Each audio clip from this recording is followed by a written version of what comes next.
Last class हम लोग discuss कर रहे थे object oriented features. Today will discuss about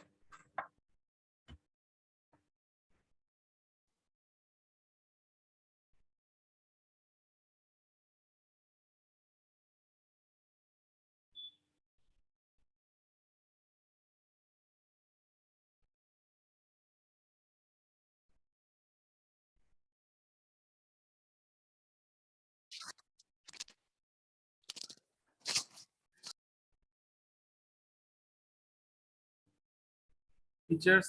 सबसे पहला चीज जो हम लोग डिस्कस करेंगे, first thing is the object. तो under object oriented programming, object is the basic entity. Without object we can't imagine the concept of object oriented programming.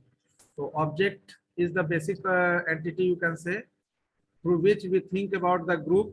Yani ki once we have an object, then we think about the group, and whenever we are in the process to make a group, then we just join all the similar types of object in that group.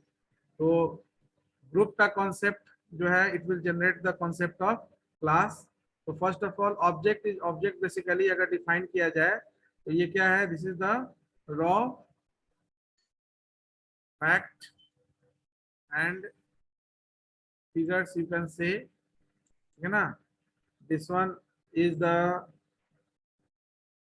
Basic entity of object oriented programming paradigm. तो object oriented programming आपका जो है, उसमें object आपका basic entity का role play करता है, and this will generate the particular, ठीक है ना, from object the concept of class, है ना, will be developed. Because class is what? Class is the grouping of similar types of object.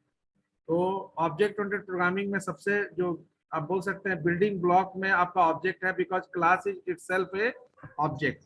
तो class भी आपका एक तरह का ऑब्जेक्ट है. तो उस केस में अगर हम देखें तो we already have a concept of instance diagram, class diagram. Instance diagram is the representation of any object of the particular class, ठीक है ना. You can make instance diagram with value and without value also.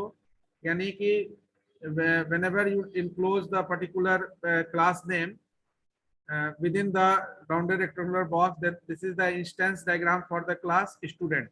तो parenthesis representation से आपको जो है, ये object को इंस्टेंस डायग्राम आप बनाते हैं ऑब्जेक्ट के लिए. और ये हुआ आपका विदाउट वैल्यू.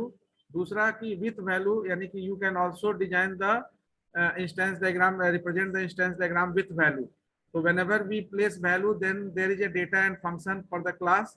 तो data depends on the attributes, whatever attributes we are set it for the particular class के अंदर जो भी एट्रीब्यूट्स आप ऑब्जेक्ट के लिए यूज करना है आपको, उसको पहले से हम लोग सेट करते हैं, like name, ID, course, university. These are the attributes declared under class as a data member.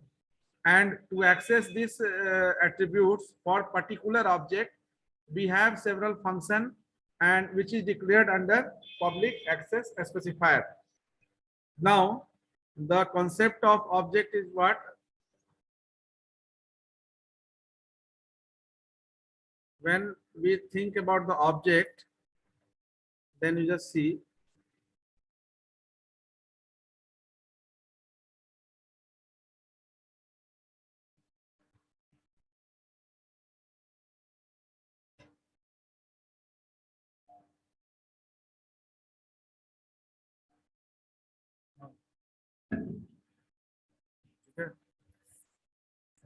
तो object basically represent what? Object आपका जो है, ऑब्जेक्ट मॉडल में ऑब्जेक्ट को अगर देखा जाए तो ये स्टैटिक आपका state of the particular object, behaviour, attributes, ये सारा उसी ऑब्जेक्ट पर सेंट्रलाइज होता है. तो when we discuss about the particular object, any example you can take, student object, ठीक है ना, contains the particular student. Object contains the data like attributes, name, ID, course, university, behavior, take display, and through this particular we can allocate the attributes for the particular object. Now the same thing is for class. And when we discuss the class, then class is what? A class is the grouping of similar types of object. तो class आपका जो है वो similar types of object का grouping है. तो अब आप किसी भी तरह का मॉड्यूल आप जो डिजाइन करेंगे तो वहां पर क्लास को as a group and object को एज ए ग्रुप मेंबर देखेंगे. यानी कि जैसे आप किसी तरह का ग्रुप बनाएंगे तो class is what? Class is the representation और the name of the group. जैसे व्हाट्सएप का एक ग्रुप नेम आप बनाते हैं and after making the group name you think about कि which one you want to add. What are the objects that can be added in that group, sir? तो आप उस ग्रुप में उन लोगों का ग्रुप नेम के हिसाब से आप चाहेंगे कि जैसे हमने बताया था कि अगर फैमिली का कोई ग्रुप है तो जितने भी फैमिली रिलेशन में आपके हैं उन सारे लोगों को आप चाहेंगे कि उस ग्रुप में आप ऐड कर दें ताकि किसी तरह का कोई पोस्ट या नोटिस आप सबको एक बार आप सेंड कर सकें. ठीक है ना. बहुत बार आप ब्रॉडकास्ट भी बनाते हैं. उस तरह से ब्रॉडकास्ट बनाकर भी आप अगर कोई ऐसा मैसेज है जो आप फैमिली या सारे ग्रुप में भेजना चाहते हैं तो ब्रॉडकास्टिंग कर लेते हैं. ठीक है ना. तो यहाँ पर भी you just imagine the same concept. वहां भी सेम कॉन्सेप्ट लगाया गया है. एक ग्रुप बनाया गया, फिर ग्रुप के अंदर मेंबर को ऐड किया जा रहा है. तो ग्रुप बनाने का मतलब ही है क्लास इंट्रोडक्शन यानी इंक्लूजन ऑफ क्लास. यानी whenever we are thinking a class then we make a group. Once we make a group then we think about the object for that class.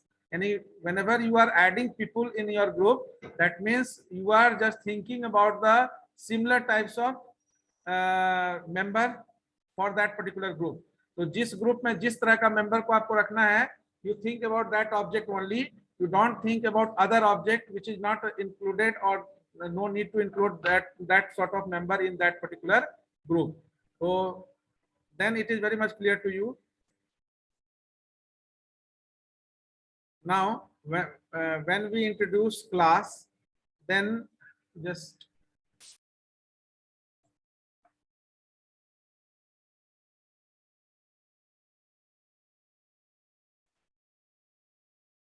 let's see how the different object-oriented programming paradigm introduced once we have an object. So suppose we just introduce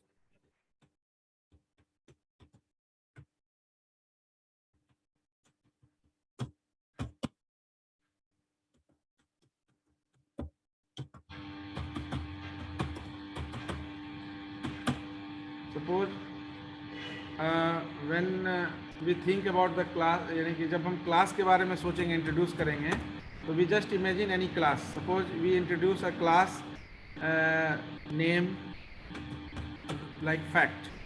तो fact name का एक class हम बना रहे हैं. Then at the moment when we think about this class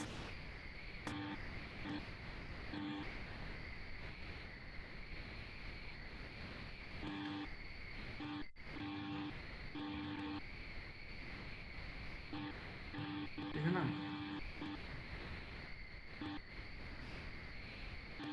Just see when we think about the class fact then सबसे पहले कि whenever you introduce fact that means this particular class holds all the number for which you want to generate the factorial. ठीक है ना. किसी भी number जिसका number का फैक्टोरियल निकालना है उसके लिए हमने एक फैक्ट नाम का क्लास बनाया. Now what is the first thinking going on in your mind whenever you are in the process to design this class? पहला चीज आपके माइंड सेट में क्या आएगा? पहला आपके जो फर्स्ट टाइम क्या माइंड सेट में आएगा आपको कि किसी नंबर का अगर फैक्टोरियल निकालना है तो सबसे पहले क्या करना होगा? you have to think about the particular number for which you want to generate the factorial. So whatever thinking process going on, suppose if you think about the number then you just declare the number. ठीक है ना. And then you just move to the particular section. तो data attributes यानी data member एक member आपने include किया. इसके बाद उसको एक्सेस करने के लिए you just include a member function. So suppose if you include the member function in then further अब यहाँ सोचेंगे कि कोई नंबर का अगर फैक्टोरियल निकालना होगा, then you have to declare certain more variable. अब ये एक और क्या वेरिएबल यहाँ पर इंट्रोड्यूस करना पड़ेगा आपको। सबसे पहले नंबर का फैक्टोरियल निकालने के लिए, यानी कि अगर if you have a base question, अगर आपको फैक्टोरियल निकालने के लिए अगर आप प्रोग्राम लिखे हैं तो उसी प्रोग्राम से एक्सट्रैक्ट करना होगा आपको कुछ पार्ट ऑफ द कोड, ठीक है ना। तो part of the code extract करने में सबसे पहले हम लोग क्या सोचेंगे, we think about the class contents data member and member function. Now whenever you are thinking about data and member function, then what do you do, what is the next process going on, that is data and control abstraction। जैसे ही हम लोग यहाँ सोचे function के बारे में और data के बारे में, तो डेटा को आपने कहाँ रखा, बाय डिफॉल्ट एरिया में रखा, यानी कि default access specifier for data member is private. तो यहाँ पर आपने डेटा को हाइड करने का कोशिश किया, यानी कि हाइडिंग द डिटेल्स, डेटा को हाइड कर रहे हैं और डायरेक्टली डेटा आपका आउटसाइड ऑफ क्लास एक्सेसिबल नहीं हो रहा है whenever you are declaring this data under private access specifier। But अब ये आपका जो डेटा हेडिंग का फीचर है, ये आप वायलेट, इसको आप अगर नजरअंदाज करेंगे तो क्या करेंगे, इसको पब्लिक सेक्शन को आप यहाँ पर प्लेस कर देंगे, ठीक है। That means now the data heading features is lost here, but still your program get executed. यहाँ इसको रखने के बाद भी आपका प्रोग्राम एग्जीक्यूट होगा। डिफरेंस क्या होगा कि आपका एक मोर और एक फीचर आपका जो ऑब्जेक्ट ओरिएंटेड प्रोग्रामिंग का वो लॉस्ट हो गया। तो यहाँ पर फर्स्ट स्टेप में ही आप डेटा और कंट्रोल दोनों एब्स्ट्रैक्शन पार्ट में देखते हैं। तो you already know the data abstraction का मतलब क्या होता है, hiding the details about the data and, ठीक है ना। जो डेटा के बारे में अगर जो कोई आपका डिटेल्स को हाइड कर रहे हैं, that is the data abstraction. और किसी तरह का इम्प्लीमेंटेशन को अगर डिटेल को अगर हाइड कर रहे हैं, कैसे इंप्लीमेंट हो रहा है, तो आप मेन में केवल इन फंक्शन को कॉल कर रहे हैं, इन फंक्शन के अंदर क्या हो रहा है ये चीज आप पूरा आपका फंक्शन के अंदर का पार्ट है। यानी जैसे ही इन फंक्शन कॉल होगा, आपका कर्सर इस क्लास के मेथड के पास जाएगा और वहां से आपका एक्सेसिबल होगा। तो that is the abstraction, data as well as control abstraction support is available in the particular class whenever we declare the class. Now अब नंबर आपको अगर इनपुट लेना है तो सबसे पहले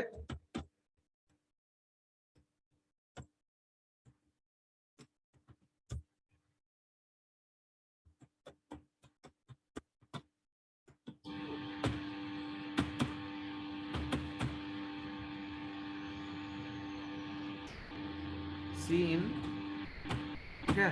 अब ये नंबर लेने के बाद अब नेक्स्ट स्टेप क्या है, ये चीज हमको देखना है। अब ये कुछ लोग बोले कि जैसे एक ही फंक्शन, हाँ एक ही प्रोसीजर के अंदर भी आप सारा कुछ कर सकते हैं। डिकम्पोजिशन करने का मतलब ये है कि right from beginning you make habit, ये हैबिट आप बनाइए कि you have to decompose the larger module in the smaller module. तो why we break up the particular function just for decomposition operation. तो ये हैबिट आपका अगर रहेगा डिकम्पोज करने का, यानी कि लार्जर मॉड्यूल को स्मॉलर मॉड्यूल में ब्रेकअप करने का, तो debugging is fast and easily handle by you. Otherwise your program become complex and debugging is very much tedious job for you. तो डिबगिंग करना, अगर बग आ गया आपके प्रोग्राम में, एरर आ गया, तो डिकम्पोज्ड प्रोग्राम जो है स्मॉलर मॉड्यूल में जो डिस्ट्रीब्यूटेड है, डिकम्पोज किया हुआ है, उसको डिबग करना आसान होता है। इसलिए यहाँ ब्रेकअप करते हैं फंक्शन का। अदरवाइज अभी स्मॉलर प्रोग्राम में हम ब्रेक करेंगे तो लगता है कि क्यों ब्रेक किया जा रहा है 3-4 मॉड्यूल में, बट ये कॉन्सेप्ट अगर हैबिट में रहेगा तो आगे आप लार्जर एप्लीकेशन में भी सेम सिनेरियो आप जो है फॉलो अप करेंगे। तो अब इन फंक्शन के अंदर भी हम सारा कुछ कर सकते हैं। तो नंबर हमने इनपुट लिया, अब फैक्टोरियल निकालने के लिए नेक्स्ट स्टेप हम सोचेंगे कि नेक्स्ट स्टेप हमारे पास और एडिशनल क्या वेरिएबल ऐसा चाहिए जो हमको फैक्टोरियल निकालने में असिस्टेंस प्रोवाइड करेगा। तो we just take a particular variable to generate, suppose we just change the name generate, ठीक है। तो जनरेट हम लोग कर रहे हैं अगर, तो फैक्टोरियल नंबर को जनरेट तो कर नहीं रहे हैं, चेक कर रहे हैं। तो वी जस्ट चेक, तो चेक अगर करना है या not check, we just calculate. तो why I change the name, because you can take any name, ठीक है ना, एज पर योर रिक्वायरमेंट और जिस वेरिएबल जिस फंक्शन नेम से आप ऑब्जर्व कर पा रहे हैं, तो you can make it short also cal, ठीक है ना। तो जनरेट, चेक, कैल, टेक कुछ भी ले सकते हैं। तो कैलकुलेट करने के लिए सबसे पहले एक एक्यूमुलेटर लेते थे, तो यहाँ पर भी वही चीज़ एक एक करके। अब दूसरा क्या है कि यहाँ पर हम डिक्लेरेशन एरिया में इनिशियलाइजेशन वर्क नहीं कर सकते हैं, दैट इज नॉट परमिसिबल। तो एफ नाम का एक फैक्टोरियल के लिए लिया गया, लेकिन जब कैलकुलेट किया जाएगा तो हमको जो है नंबर ऑफ टाइम्स इसको आपका जो है एक्सेस, यानी कि फैक्टोरियल निकालने के दौरान आपको जो है एफ एक्यूमुलेटर को इनिशियलाइज करना होगा, क्योंकि ये number of times particular value के हिसाब से आपका कॉल होगा। अब इसके लिए आपका एक काउंटर वैल्यू भी चाहिए, तो काउंटर के लिए आई काउंटर इसलिए चाहिए क्योंकि आप जब फैक्टोरियल किसी नंबर का निकालेंगे तो वो नंबर जब तक आपका एंड नहीं होता, यानी कि नंबर से घटते हुए 1 तक जाते हैं आप, ठीक है ना। अब यहाँ पर एक और चीज, अभी एक्सेप्शंस हम लोग यहाँ नहीं देख रहे हैं, क्योंकि यहाँ एक्सेप्शंस भी हो सकता है।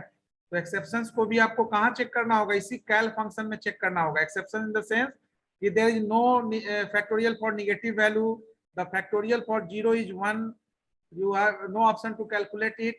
Only we are finding the factorial for the Natural number. greater than 0. 0 से जो बड़ा है यानी पॉजिटिव इंटीजर का ही हम फैक्टोरियल निकालते हैं, निगेटिव का कोई फैक्टोरियल कैलकुलेट नहीं होता है, और 0 का फैक्टोरियल 1 होता है। तो ये दोनों ऑप्शंस को हम लोग एज इट इज जैसे डिसीजन कंट्रोल स्ट्रक्चर यूज करते थे, तो उस चीज को हम यहाँ पर मेंशन करेंगे क्योंकि वो जरूरी है। So if n is less than 0, then this is for negative. We just mention here कि no factorial,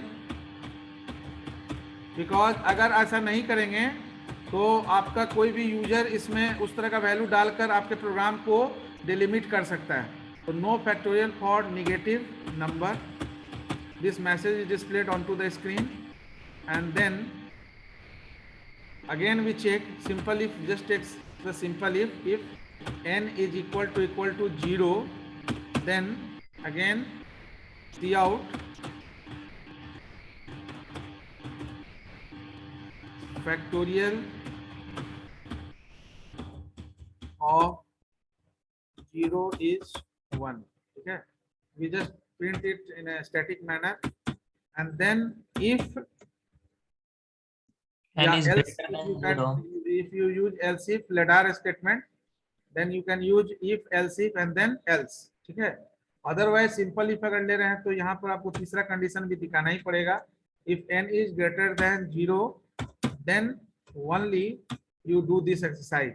So then for I equal to, you just, if you want to make it in a forward manner, तो forward or backward it is your choice.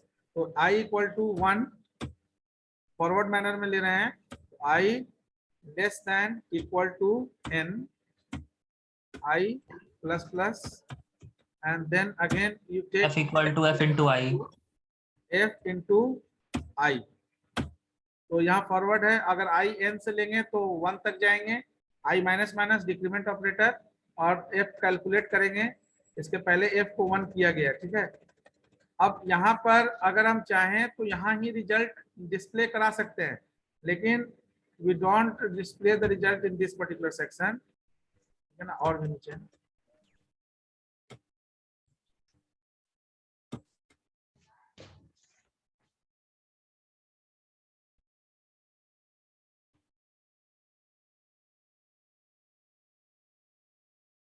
If बंद हो गया, wide कल कहाँ बंद हुआ, बंद हो गया, अच्छा क्लास अभी बंद नहीं की, ठीक है। तो एक और फंक्शन हम यहाँ लेते हैं रिजल्ट,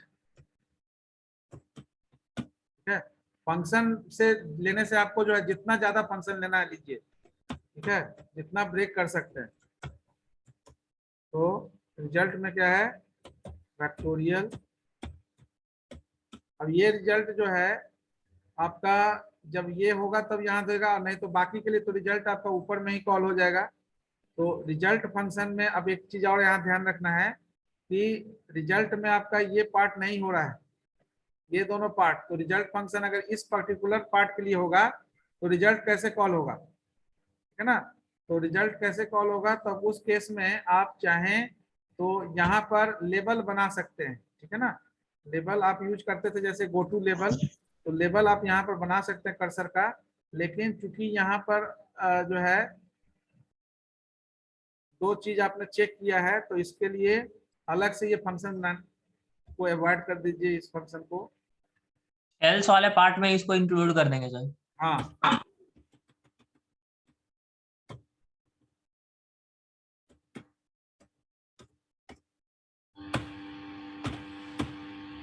तो आपका यहाँ पर ये बंद हो जाएगा।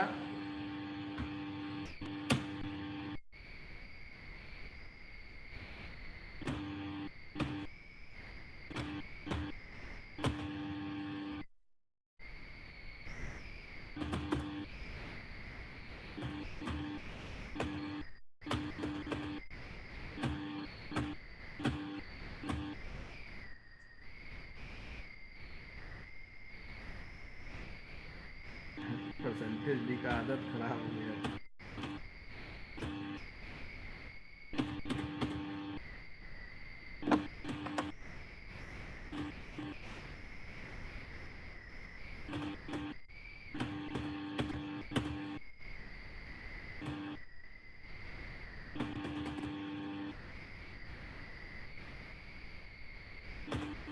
ठीक है, नाउ अब यहाँ जब ये दो चीज, इतना चीज करने के बाद ये चीज, अब देखिए इसमें ये केवल फॉर आप क्लास लिखे तो क्या क्या काम कर लिए। क्लास लिखने से आपने क्या किया, आपने डेटा और फंक्शन को एक यूनिट में डाल दिया। अब क्लास, जैसे ही आप क्लास इंट्रोड्यूस किए, तो नेक्स्ट फीचर जो हम लोग डिस्कस करेंगे यहाँ, तो data and control abstraction, you just see that कि once you introduce the class, then data and abstractions, यानी कि data is hidden under private access file and the entire information is also hidden inside the particular अब देखिए यहाँ पर देखिए एक example किया हुआ भी, इसको हम सब डिस्कस करेंगे एब्स्ट्रैक्शन पार्ट में। नाउ सी द इनकैप्सुलेशन, ठीक है। इनकैप्सुलेशन जो आपका टर्मिनोलॉजी है, इनकैप्सुलेशन को डिफाइन करते हैं packing of data and function in a single unit. तो once you declare the class, then encapsulation is supported by the particular language. तो क्लास अगर इंट्रोड्यूस कर दिए तो because inside the class your data and function is packed together, तो encapsulation, that's why यहाँ mention है कि in C++ class supports the features of encapsulation. तो C++ अभी जैसे हम लोग देखे प्रोग्राम में, यहाँ जो प्रोग्राम लिखा गया है, यहाँ एग्जाम्पल प्रोग्राम, इसमें एक्सेप्शंस यानी कि जीरो और निगेटिव को चेक नहीं किया गया है, ठीक है। तो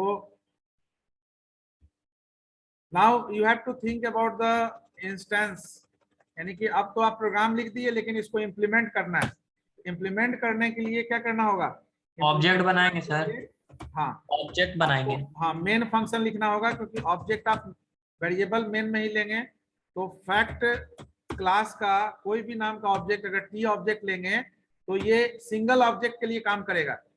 अगर आपको मल्टीपल ऑब्जेक्ट लेना है तो जैसे आप सी में लेते थे, उसी तरह से क्लास के केस में क्या लेना होगा, एरे ऑफ ऑब्जेक्ट। तो एरे का यूज यहाँ पर भी होगा, जैसे वहां करते थे।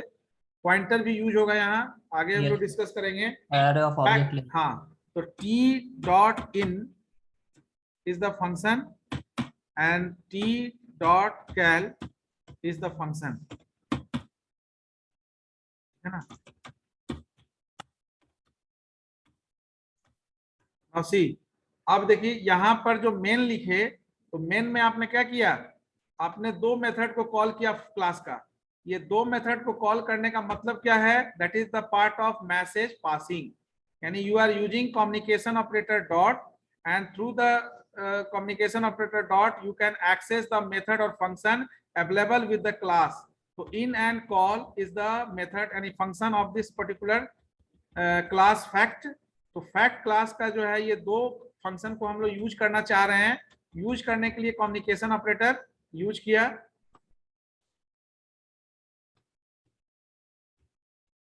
ठीक है। तो when you execute this program just see, तो एग्जीक्यूट करने के समय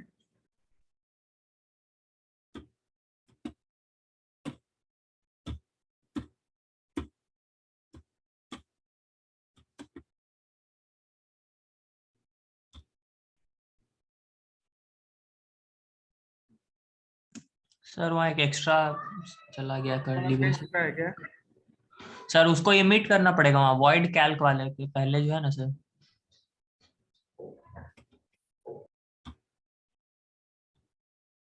यहाँ पे एक ओपनिंग पैरेंथेसिस आ गया था।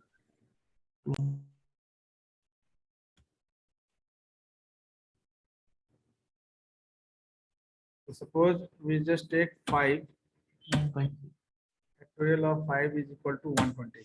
Now why I write this program? Because आप जो भी प्रोग्राम लिख रहे हैं उसमें only you have to think about data and function. चाहे आप C में लिख रहे हो कोड या C++ में भी C मोड में लिख रहे हो, तो क्लास जब इंट्रोड्यूस करते हैं ना, तो we have to think about this part and this particular part. ठीक है, ये पार्ट आप जैसा जो प्रोसेस लिख रहे हैं उसी को ब्रेकअप करके आप इंट्रोड्यूस करते हैं। तो every program written by you in C mode of C plus in C++ is also written in class version. तो क्लास में क्या करना होगा, आपको सबसे पहले सोचना होगा कि उसका एट्रीब्यूट्स आप जो ले रहे हैं वो कैसे लेंगे और दूसरा उसको हैंडल कैसे करेंगे। तो नेक्स्ट यहाँ पर भी उसी चीज को लिया गया है, इनकैप्सुलेशन को बताया गया है कि आपका इनकैप्सुलेशन अगर होता है तो उसमें डेटा और फंक्शन एक ही यूनिट में होते हैं और उसका नाम होता है क्लास। तो class supports the data encapsulation in C++। So that is the example program. Now the data heading, once we have the class, then data heading, as per the definition of data heading you have, so data heading is the OOP technique of hiding internal object details. Object का जो internal details है, like object के यहाँ details क्या है, कौन सा number है, नंबर का एट्रीब्यूट्स, जैसे आपका अगर स्टूडेंट क्लास है तो स्टूडेंट का नाम क्या है, एट्रीब्यूट्स में क्या है, नेम, आईडी, कोर्स, यूनिवर्सिटी। तो these are the details of object hidden internally to the class under data members. तो because you already know that कि data heading क्या करता है, ये रिस्ट्रिक्ट करता है डेटा को एक्सेस, क्लास के मेंबर को एक्सेस करने के लिए। तो C++ में चूंकि आपको पता है कि क्लास का जो मेंबर है, now see when we write this program, just see अगर हम यहाँ से इसको हटा दें या इसको हम अगर कमेंट में डाल दें, now entire member of this class become private. Now what is the problem? Just see what is the problem. It can't be accessed outside the class, sir. Just see the message, error message, fact in is a private. ठीक है ना? Now यहाँ पर देखिए scope resolution operator दिख रहा है ना आपको? Yes sir. Yes sir. ये आप जब एक्सटर्नली इसको डिफाइन करते हैं तब ये फॉर्मेट यूज करते हैं, यानी return type, class name, scope access operator and then the user defined function name. तो बिकॉज फैक्ट इन जो इन आपका फंक्शन है इट इज प्राइवेट, तो there is no scope to access it outside of the class because we are not accessing NFI outside of the class. हम class के बाहर NFI को तो यूज नहीं कर रहे हैं, हम क्लास के बाहर यूज कर रहे हैं किसको, इन और कॉल को। तो पहले तो इन ही यूज नहीं हुआ तो नेक्स्ट स्टेप कॉल के पास तो गया ही नहीं। तो इस केस को हम ओवरकम कर सकते हैं अगर हम यहाँ पब्लिक इंट्रोड्यूस कर दें, but we have to maintain, ये प्रॉब्लम हमारा रिजॉल्व हो जाएगा, but we have to maintain other features of object oriented programming also. तो अदर फीचर्स में डेटा या इंफॉर्मेशन हेडिंग फीचर भी एक है जिसको अभी हम लोग डिस्कस कर रहे हैं। तो यहाँ रन तो कर गया प्रोग्राम, वो वायलेट कर जाएगा सर। हाँ ये प्रोग्राम तो रन कर गया, बट दिस इज यहाँ पर क्या प्रॉब्लम आ गया कि आपका डेटा इनसिक्योर है यहाँ, ठीक है ना। अभी अगर कोई कॉन्फिडेंशियल डेटा को आप पब्लिकली डिक्लेयर कर देंगे तो anyone can access your data, तो security measures, security threat is there. तो we can't use public access fire before the particular data member और क्या कहते हैं, to violate the particular features of the class. तो क्लास का features क्या है, फीचर्स ये है कि if you do not mention any access specifier then by default, as like a structure member, class member is not public. As like a structure member, your class member is private, your structure member is public. तो structure का जो member है वो public होता है और class का member private होता है, तो ये काम आपका यहाँ एक्सेसिबल नहीं होगा। तो यहाँ एक क्वेश्चन आपसे पूछा जा सकता है, why there is a need to declare the member function under public access specifier in object oriented programming? Sir, because when in class, sir, whenever we want to access its features, sir, then we have to make it public, because the data members are under private scope, sir. So for that sake of thing, Yes. and accessing the features of class, we have to make it public. Sorry. इसी चीज को यहाँ लिखा गया है, ठीक है ना, in C++ data hiding is achieved by using keyword private, and private data and function can only be accessed from within the class itself. अब यहाँ पर क्वेश्चन ये है कि आपका जो ये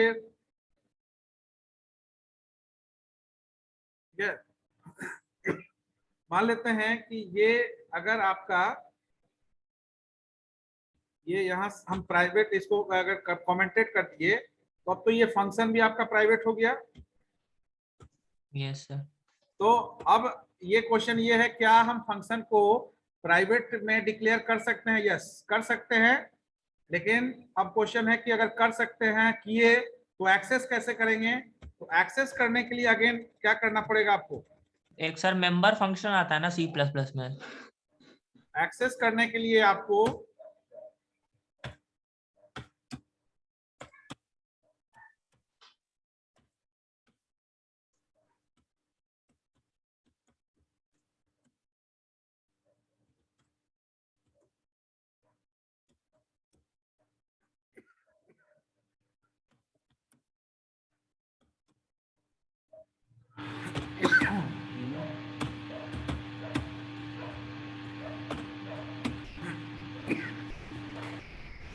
अब इसके जगह क्या होगा?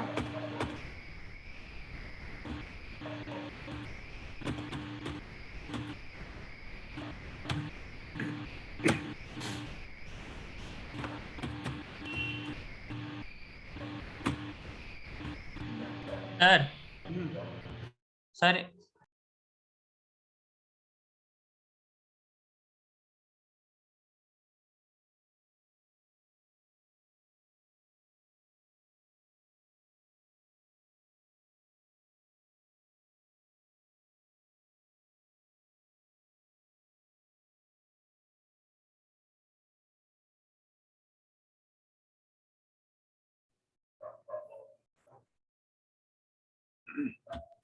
अब देखिए कि अगर आप प्राइवेट मेंबर में डिक्लेयर करेंगे, प्राइवेट मेंबर कैसे डिक्लेयर करेंगे, तो उस प्राइवेट मेंबर फंक्शन को भी एक्सेस करने के लिए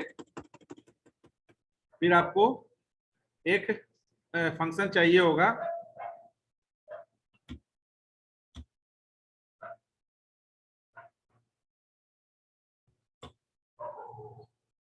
नाउ इट इज क्लियर? यानी हाँ, क्या पूछ रहे थे? सर एक C++ में सर मेंबर फंक्शन भी है ना? यस, मेंबर फंक्शन भी है ना सर C++ में? मेंबर फंक्शन सर तो उससे भी मतलब क्लास के मेंबर्स को ही प्राइवेट मेंबर को ना एक्सेस किया जाता है। हाँ, अगर आपका मेंबर फंक्शन और डेटा दोनों ही प्राइवेट एक्सेसफायर है, क्योंकि अगर कोई मेंशन नहीं करे तो बाय डिफॉल्ट प्राइवेट है, तो उस केस में अगर मेंबर फंक्शन भी प्राइवेट है और डेटा मेंबर भी प्राइवेट है, तो उस केस में आपको एडिशनल मेंबर फंक्शन लेना होगा जो उस प्राइवेट डिक्लेयर्ड एरिया में जो मेंबर फंक्शन है उसको एक्सेस कर पाए। तो एक इन वन नाम का एक फंक्शन लिया गया पब्लिक एक्सपायर के अंदर, जिसमें वो दोनों फंक्शन को कॉल कर दिया गया। ओके? Yes sir. और इस इन वन को हम कॉल कर सकते हैं बाहर में। अगर इसके जगह अगर हम इसको अभी कॉल करेंगे तो प्रॉब्लम आएगा हमारे प्रोग्राम में। क्यों? क्योंकि ये आपका प्राइवेट मेंबर है, तो ये एरर आएगा, यहाँ पर वही एरर आएगा कि is private cal is also private. So to overcome this situation, we need to call it, यानी कि call the public access file, यानी function declared under public access file, उसको कॉल करेंगे, इसको कमेंट में, then it is okay, then your program get executed here.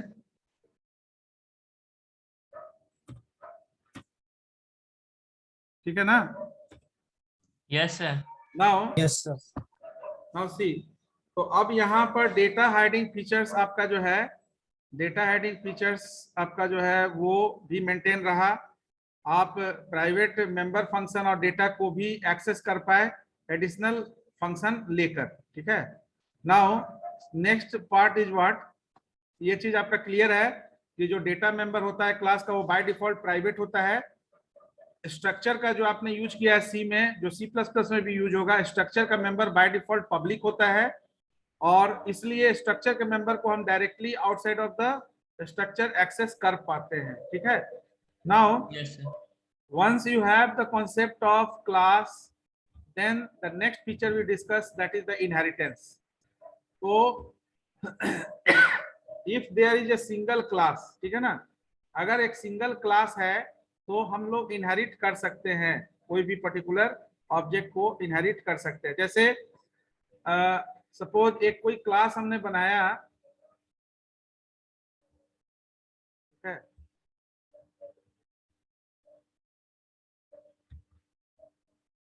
Suppose हमने कोई एक क्लास बनाया, ठीक है, स्टूडेंट या नॉट स्टूडेंट, हमने एक क्लास बनाया कोर्स, ठीक है, और इस कोर्स के अंदर इनिशियली हम कुछ एट्रीब्यूट्स रखते हैं, ठीक है ना, लाइक कोर्स नेम और कोर्स आईडी, ठीक है ना, CID, ये इनिशियल ऑब्जेक्ट रखते हैं, कोर्स नेम और कोर्स आईडी, ठीक है। अब ये दोनों ही आपका क्या है, नाम है, तो कैरेक्टर,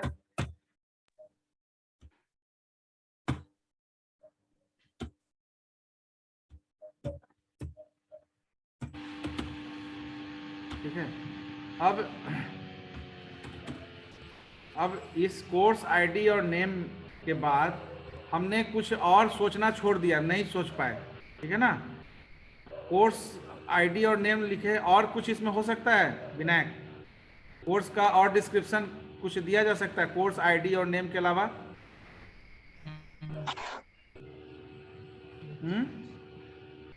तो कोर्स का तो सर यही दोनों रहना चाहिए ज्यादातर केसेस में। अच्छा, तो थोड़ा चेंज करना है, कोई ऐसा क्लास बनाइए जिसमें बहुत सारा एट्रीब्यूट्स आप जोड़ सकते हैं।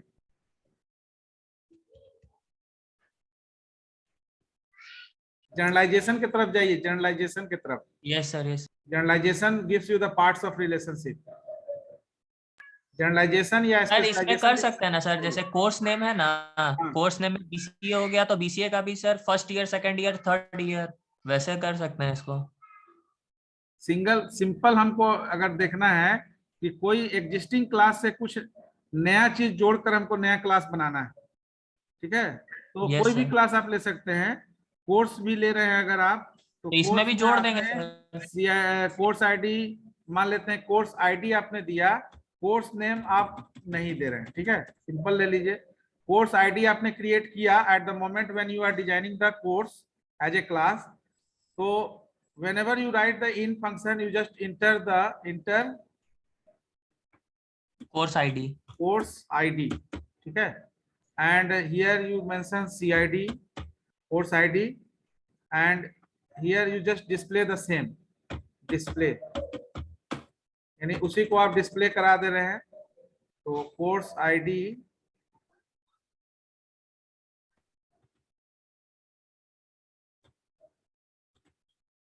तो here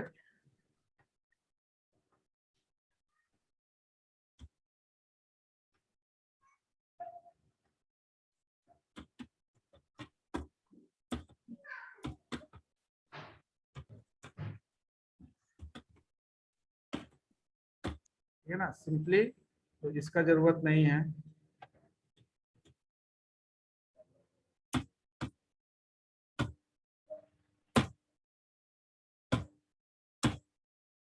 ठीक है, तो अब यहाँ देखिए, हमने एक कोर्स नाम का एक क्लास बनाया, उसमें एक कोर्स आईडी एट्रीब्यूट्स जोड़ा और कोर्स आईडी के बेसिस पर हमने इनपुट ले लिया। लेकिन बाद में हमको लगा कि नहीं, कोर्स आईडी से नहीं, एक और इसमें कम से कम एक और कोर्स यानी कि एट्रीब्यूट्स होना चाहिए था। अब हम तो प्रोग्राम ऑलरेडी लिख चुके हैं। Now you just new idea comes in your mind. तो जैसे ही आपका नया आइडिया आपके दिमाग में आया, तो now this is the concept of inheritance. So whenever the new idea comes in your mind that the course is incomplete, information related to the course is incomplete, once it is only containing the ID, course ID, it must have course name also। यानी क्या course का नाम है, तो उस course का, अगर university में वेरियस कोर्सेज है तो आईडी तो ठीक है, लेकिन कोर्स का नाम भी समझ में आना चाहिए कि बीसीए है, बीबीए है, बीएससी आईटी है, तो कौन सा कोर्स है। तो बाद में हमको लगा कि इसमें ये चीज होना चाहिए था, तो हमने क्या किया, बाद में इस क्लास को इनहेरिट किया, and that is the segment we discuss under inheritance. यानी it is the mechanism through which new class is derived from the existing class. Your existing class is known as base class, whereas new class is known as derived class.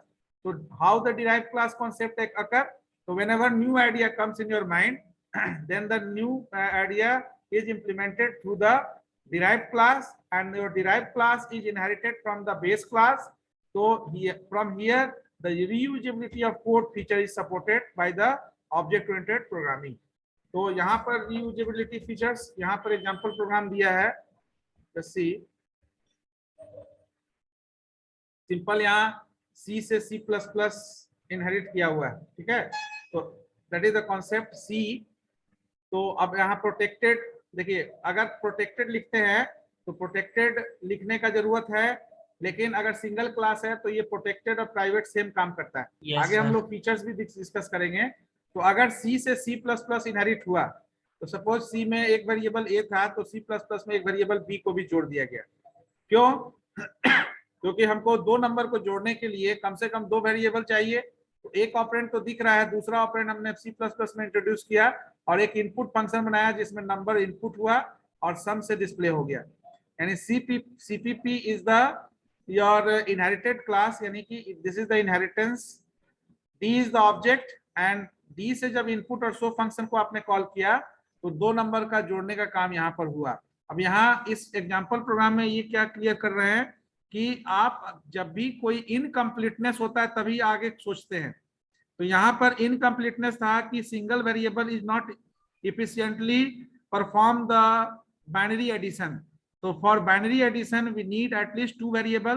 तो अगर एक class में single variable है तो हम दूसरा class के बारे में सोचे कि हम दूसरा क्लास में एक और वेरिएबल लेंगे, क्योंकि पहले क्लास से वो इनहेरिट होगा तो पहला वाला वेरिएबल तो इसमें रहेगा ही, दूसरा वेरिएबल यूज करके हम दो नंबर को जोड़ने का प्रोग्राम लिख देंगे। तो सेम चीज यहाँ कोर्स आईडी आपका जो है। अब देखिए यहाँ क्या है कि जब आप एग्जिस्टिंग क्लास से कोई भी क्लास बनाएंगे तो नंबर ऑफ टाइम्स ये फंक्शन लिखने का भी जरूरत नहीं होगा, आप इसको भी हाइड कर सकते हैं, लेकिन अभी हम लोग लिखे हैं। अब इसके बाद अब जैसे ही आपको जो है न्यू क्लास बनाना होगा, तो न्यू क्लास बनाने के लिए सिंटेक्स जस्ट सी हियर, पहले क्लास कीवर्ड यूज करेंगे, फिर आपका न्यू क्लास नेम, देन ये आपका कोलोन यूज होगा, इनहेरिटेंस के केस में कोलोन यूज होगा, और उसके बाद आपका इनहेरिटेंस भी तीन तरह से होता है। तीन तरह से आपका इनहेरिटेंस, प्राइवेट, पब्लिक और प्रोटेक्टेड। तो प्राइवेटली इनहेरिट होता है। अब प्राइवेट, प्रोटेक्टेड और पब्लिक का मतलब क्या है कि आपका जो बेस क्लास का जो भी मेंबर है, तो अगर पब्लिकली इनहेरिट करेंगे तो बेस क्लास का प्राइवेट, प्रोटेक्टेड और पब्लिक, बेस क्लास का डिराइव क्लास में क्या बनेगा, उसका विजिबिलिटी क्या होगा। अगर पब्लिकली करेंगे तो देयर इज ए रूल, अगर प्राइवेटली करेंगे तो बेस क्लास का आपका जो है प्राइवेट, पब्लिक और प्रोटेक्टेड कोई जो भी है वो डिराइव क्लास में क्या होगा, यानी उसका विजिबिलिटी डिराइव क्लास में क्या होगा। अगर हम प्रोटेक्टेड करते हैं एक्सेस फायर तो उसका डिराइव क्लास में फिजिबिलिटी क्या होगा? फिजिबिलिटी क्लियर समझ में आ रहा है? Yes sir. फिजिबिलिटी का मतलब कि उसका स्कोप उसी हिसाब से होगा। अगर वो प्राइवेट मेंबर बनेगा तो उसको पब्लिक सेक्शन में एक्सेस करना होगा, अगर पब्लिक मेंबर बनेगा तो डायरेक्ट एक्सेस हो सकता है आउटसाइड ऑफ द क्लास उस पर्टिकुलर क्लास के ऑब्जेक्ट के साथ। तो यहाँ पर भी हम एक क्लास अगर बना रहे हैं, क्लास, ठीक है ना, कोर्स 1 और या न्यू कोर्स भी कर सकते हैं। देन अब अगर हम पब्लिकली डिक्लेयर करते हैं पब्लिक कोर्स, तो आपका अब यहां पर क्या है कि इंटीजर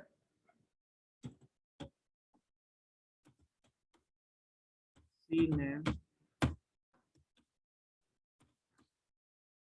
ये एक नया वेरिएबल यहाँ पर इंट्रोड्यूस हो गया cname, जो CID था अब यहाँ नया वेरिएबल साइन कर दिए।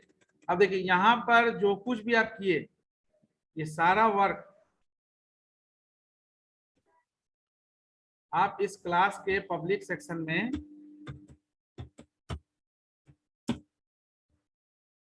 ठीक है। दूसरा कि यहाँ जो भी डिक्लेयर किए C++ में, ये एक फीचर जो है ऑब्जेक्ट ओरिएंटेड प्रोग्रामिंग में आपका यूज होगा कि अगर कोई भी क्लास के मेंबर, डेटा मेंबर को अगर आप प्रोटेक्टेड एक्सेस फायर में डिक्लेयर कर देंगे तो ये directly outside of the class accessible होगा, ठीक है। तो प्रोटेक्टेड डिक्लेयर करके हम CID को यहाँ एक्सेस, क्योंकि कोर्स जो है वो इनहेरिट हुआ है कोर्स 1 कोर्स से, तो CID जो है वो डायरेक्टली यहाँ यूज हो जाएगा, ठीक है ना। और प्राइवेट मेंबर यहाँ प्राइवेटली डिक्लेयर है। अब यहाँ हम डायरेक्ट यूज कर सकते हैं course ID and course name. हाँ, कोर्स ID एंड नेम।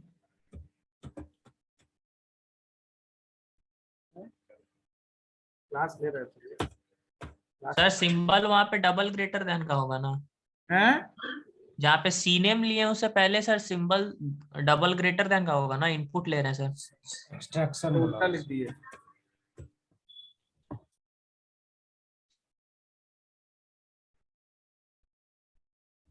ये तो ठीक।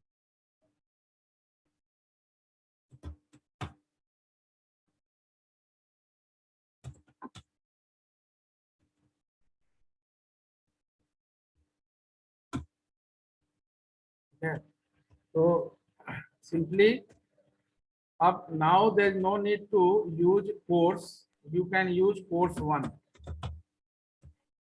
and call the particular function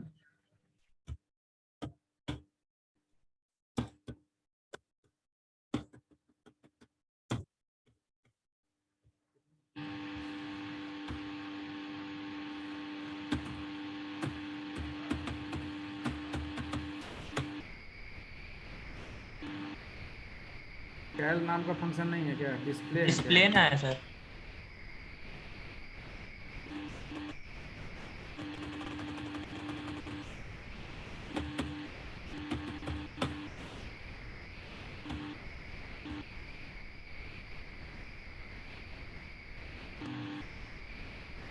course ID 121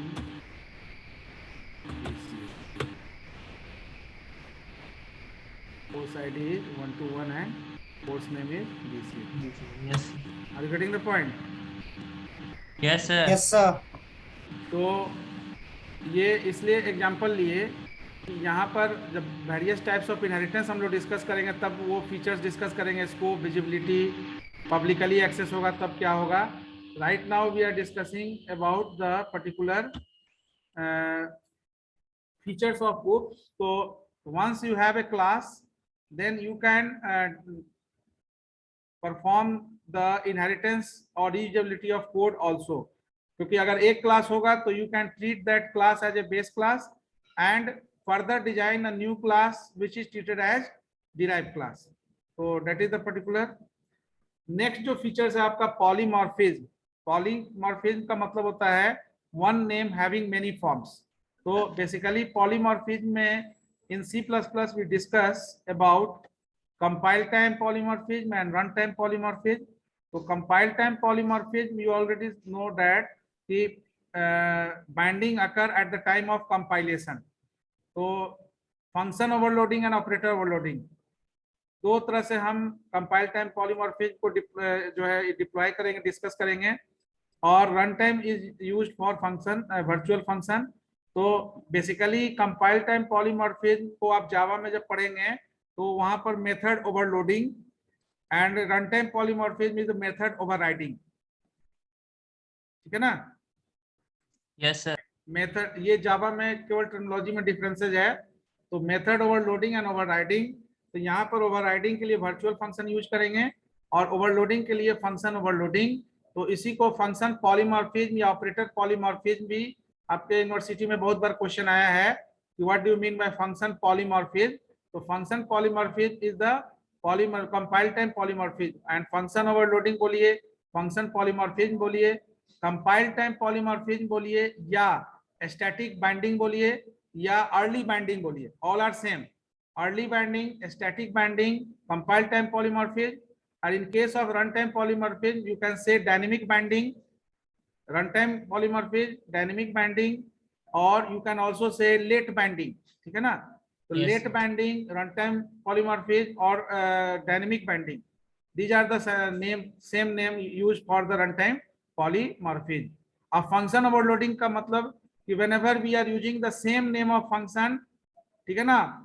तो number of times in our program, then it is the function overloading. अब यहाँ क्वेश्चन है कि अगर सेम नेम यूज करेंगे तो how the compiler differentiate each and every function.